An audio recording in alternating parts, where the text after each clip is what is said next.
पिछली वाले वीडियो में हमने देखा था डाइजेस्टिव सिस्टम में एलिमेंट्री कैनाल और जो ग्लैंड्स इन्वॉल्व होते हैं उसमें, तो उसको देखे थे। अब इसमें देखेंगे कि डाइजेस्टिव सिस्टम में डाइजेशन कैसे होता है और कहाँ पे कौन सा डाइजेशन होता है। तो देखो, जो हमारा डाइजेस्टिव सिस्टम है 4 जोन में डिवाइडेड है। कितने जोन में? 4 जोन में। तो हमारा पहला जो जोन है माउथ वाला रीजन, तो माउथ वाले जोन को क्या कहेंगे? इंग्रेसिव जोन कहेंगे। इंग्रेसिव का मतलब क्या हुआ कि जब हम किसी चीज़ को अंदर लेते हैं तो उसका मतलब कि इंग्रेसिव जोन कहलाएगा। तो माउथ हमारा हो गया, क्योंकि माउथ से हम अंदर लेते हैं, ये हो गया। फिर उसके बाद से प्रोग्रेसिव जोन प्रोग्रेस करता है, जो पाथ, वो रास्ता जिससे खाना जो खाते हैं वो अंदर जाता है अगले हिस्सों में। तो हमारा कौन सा होगा? फायरेंस हो जाएगा, आइसोफेगस होगा और हमारा स्टोमक, तो प्रोग्रेसिव जोन में वो आ जाएंगे। और तीसरा जो हमारा है उसे कहते हैं डिग्रेसिव जोन। तो यहाँ फूड पूरी तरीके से डाइजेस्ट हो जाता है। कंप्लीटली डाइजेशन कहाँ पे होता है? हमारे स्टमक में। तो है हमारा स्मॉल इंटेस्टाइन। तो वो वाला रीजन स्मॉल इंटेस्टाइन जो है उसे डिग्रेसिव जोन कहते हैं। और सबसे लास्ट में जो है इग्रेसिव जोन, चौथा हमारा क्या है? इग्रेसिव जोन। इग्रेसिव का मतलब क्या है कि जब डाइजेशन कंप्लीट हो जाता है तो जो अनडाइजेस्टेड मटेरियल है जिसे फीसेस कहते हैं वो लार्ज इंटेस्टाइन में से बाहर निकल जाता है। तो ये हमारा इग्रेसिव जोन कहलाता है। जो बाहर निकालने वाला रास्ता होता है वो इग्रेसिव जोन कहलाएगा। यहाँ पे डाइजेशन नहीं होता है, केवल टेम्पररी स्टोर होते हैं अनडाइजेस्टेड मटेरियल्स। ठीक है, तो ये 4 जोन हो गए। अब देखते हैं कि जो हम खाना खाते हैं, मान लीजिए बहुत बढ़िया खाना हमें मिल गया जो कार्बोहाइड्रेट प्रोटीन सबसे भरा हुआ है, तो डाइजेशन किसका कहाँ पे होगा ये देखेंगे। तो देखो, हम खा रहे हैं, मान लीजिए पिज़्ज़ा लिए हैं, तो हमारे जैसे हम खाएंगे मुंह में डालेंगे बड़ा टुकड़ा पिज़्ज़ा का, तो बड़े टुकड़े को सीधे तो इनगल्फ नहीं करते हैं ना, उसी दांतों से कूचते हैं। तो दांत हमारा क्या काम करता है? काटने का, कूचने का। ठीक है, क्योंकि हम पिछले वीडियो में देखे थे ये दांत कितने प्रकार के होते हैं। तो अलग अलग दांत का काम अलग अलग होता है। जो मोलर रोलर हैं वो कूचते हैं, तो खाने को छोटे छोटे टुकड़ों में कूच देंगे। तो कूचने से यहाँ पे मतलब ये है कि खाने को जितना छोटा तोड़ेंगे, जैसे बड़ा पिज्ज़ा का पीस है ये, इसे इतना छोटा छोटा तोड़ दिए तो ये इसका सरफेस एरिया बढ़ जाता है और एंजाइम इस पर अच्छे से काम करेगी। तो दांत अंदर मुंह में हम इसे कूच लेते हैं। ठीक है, तो जो माउथ हमारा है उसमें बहुत सारे ग्लैंड्स पाए जाते हैं, और जो मतलब कि 2-3 ग्लैंड्स पाए जाते हैं, और वो एक ही ग्लैंड है सैलिवरी ग्लैंड। तो जो सैलिवरी ग्लैंड पाई जा रही है, 3 प्रकार की सैलिवरी ग्लैंड होती है ना, तो जो सैलिवरी ग्लैंड पाई जा रही है वो सिक्रीट करती है क्या चीज़? सलीवा। जैसे खाने पे जो लार निकलता है ना, वही हमारा सलीवा है, और उसी में हमारा एंजाइम मौजूद होता है। तो देखो, सलीवा जो है सबसे पहले किसका डाइजेशन स्टार्ट करेगा? वो करेगा स्टार्ट स्टार्च का, या फिर कहेंगे कार्बोहाइड्रेट का। और सलीवा में क्या चीज़ मौजूद है? जो एंजाइम होता है, क्या चीज़? Salivary amylase. तो सैलिवरी अमाइलेज या फिर कहेंगे टाइलिन नाम का जो एंजाइम है वो डाइजेशन स्टार्ट करता है। तो देखो, जो टाइलिन है तो क्या करेगा? माउथ में जब हम लिए तो सलीवा जैसे रिलीज कर रहे हैं, माउथ में आ रहा है लार। जैसे मान लो ये माउथ है हमारा, ये ओठ है, अंदर ही हमारा माउथ है, तो ये तरीके से लार आ रहा है, इधर से कोई टंग के नीचे से, कोई जबड़े के साइड से ऐसे लार सिक्रीट हो रहा है। और हमारा इसमें क्या चीज़ मौजूद है? ये खाना छोटे छोटे टुकड़ों में दांत से कूच लिए, और अब इस लार से, मान लो ये लार है, ब्लू कलर का लार यहाँ पे दिखा रहे हैं, इससे टंग इसको फेंट देगा, मिला देगा। ठीक है, और जब ये मिल जाएगा तो एंजाइम जो है सैलिवरी अमाइलेज नाम का, इसमें क्या होगा? सैलिवरी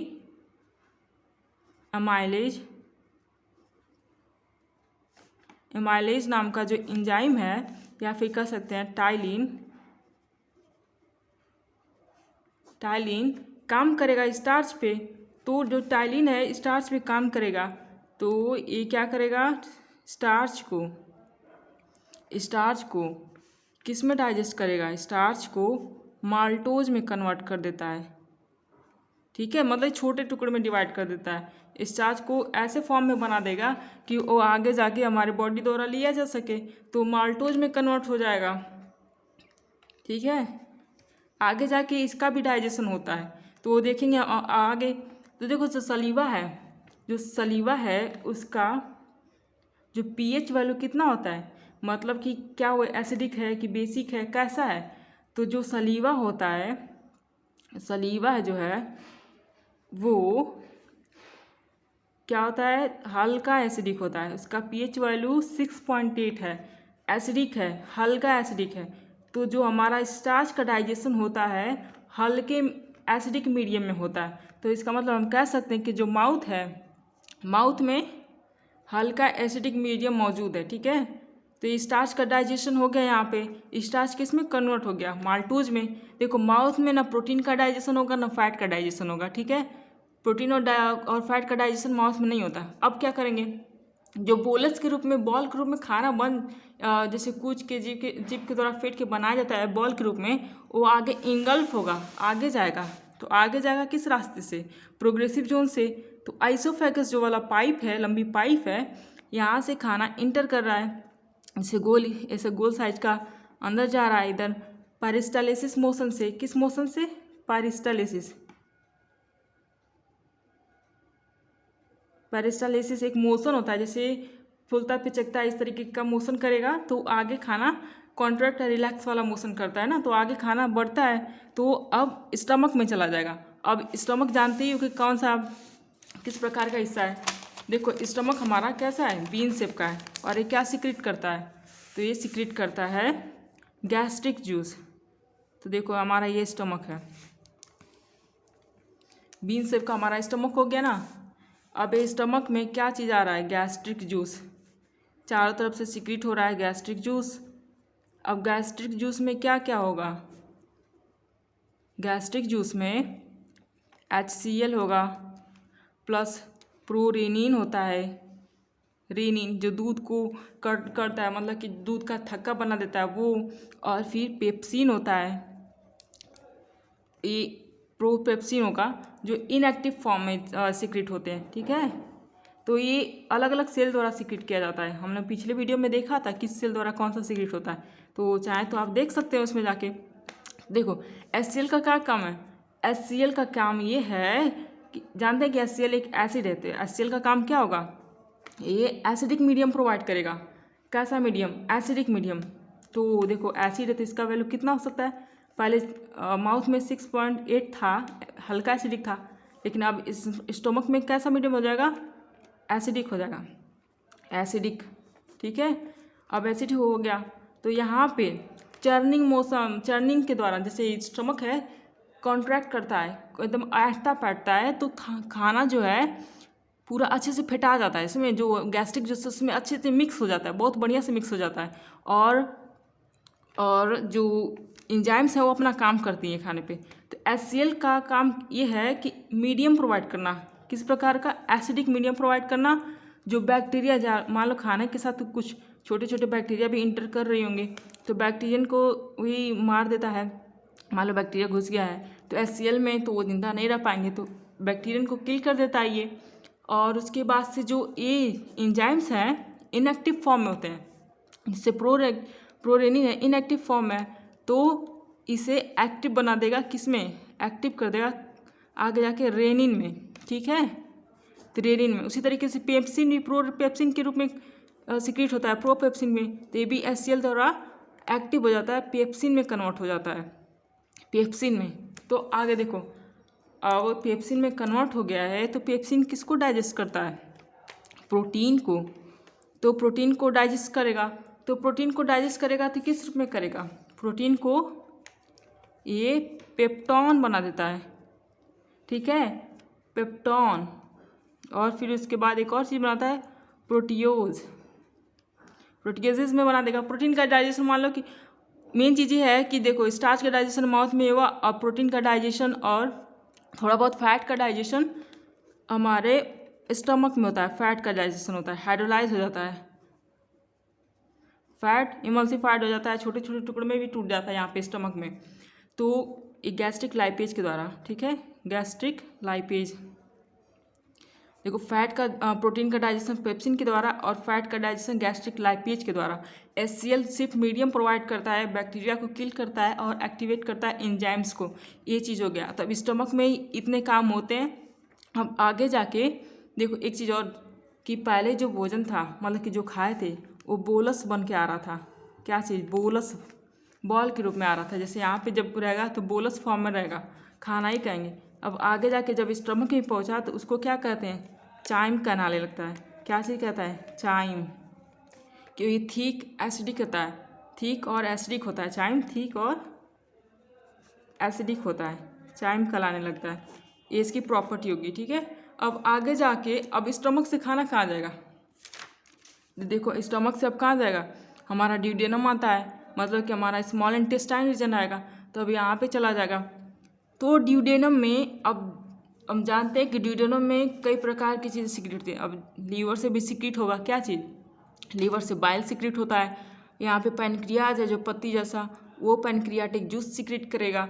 अब इंटेस्टाइन से भी कुछ सीक्रेट होगा तो उसे इंटेस्टाइनल जूस कहेंगे। तो हम यहाँ पे लिख लेते हैं कि पैनक्रियाज से पैनक्रियाटिक जूस, पैनक्रियाज से पैनक्रियाटिक जूस, और लीवर से बाइल, लीवर से बाइल, और इंटेस्टाइन से इंटेस्टाइनल जूस, इंटेस्टाइन से इंटेस्टाइनल जूस सीक्रेट हुआ। कहाँ पे? सब ड्यूडेनम में पोर हो जाते हैं। यहाँ पे ड्यूडेनम में पोर होते हैं, मतलब कि ड्यूडेनम में सब सीक्रेट होते हैं, जाते हैं रास्ते जो डक्ट है उसके द्वारा। अब ड्यूडेनम में जब खाना स्टमक से ड्यूडेनम में पास हो रहा है, स्मॉल इंटेस्टाइन में पास हो रहा है, तो अब देखो पूरा जो कंप्लीट डाइजेशन है, प्रोसेस है डाइजेशन का, जो मतलब कि पूरा जो डाइजेशन होता है कहाँ पे? कंप्लीटली खाना कहाँ डाइजेस्ट हो जाता है, तो वो रीजन है ड्यूडेनम, या फिर कह सकते हैं स्मॉल इंटेस्टाइन, ठीक है। ज़्यादा डीप में जाएंगे तो ड्यूडेनम आंसर रहता है, लेकिन जब सीधे बताएंगे तो हमारा पूरा डाइजेशन कहाँ पे होगा? हमारे स्मॉल इंटेस्टाइन में हो जाता है। जब देखो जितना भी बचा खुचा डाइजेशन बचा है, अभी स्टार्च का डाइजेशन माल्टोज के फॉर्म में हो गया था, और उसके बाद से प्रोटीन का डाइजेशन हुआ था, स्टमक में फैट का भी थोड़ा बहुत हुआ था। अब आके जाके यहाँ पे ड्यूडेनम में डाइजेशन हो रहा है, तो क्या अब देखते हैं कि डाइजेशन ड्यूडेनम में कैसे होगा।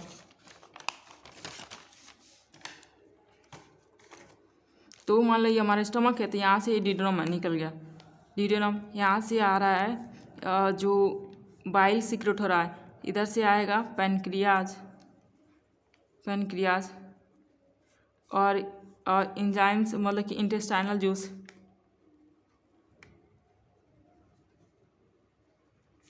ये सब सीक्रेट हो रहा है, आ रहा है, ठीक है। आया, अब इस पे काम करेगा। तो बाइल का बस काम क्या है? बस ये मीडियम प्रोवाइड करता है। जैसे यहाँ पे एसिडिक मीडियम था, तो अब यहाँ पे ये बेसिक हो जाता है, ठीक है, हल्का बेसिक हो जाएगा। पूरी तरीके ज़्यादा स्ट्रॉन्ग बेसिक नहीं मीडियम प्रोवाइड करेगा, हल्का बेसिक मीडियम हो जाएगा।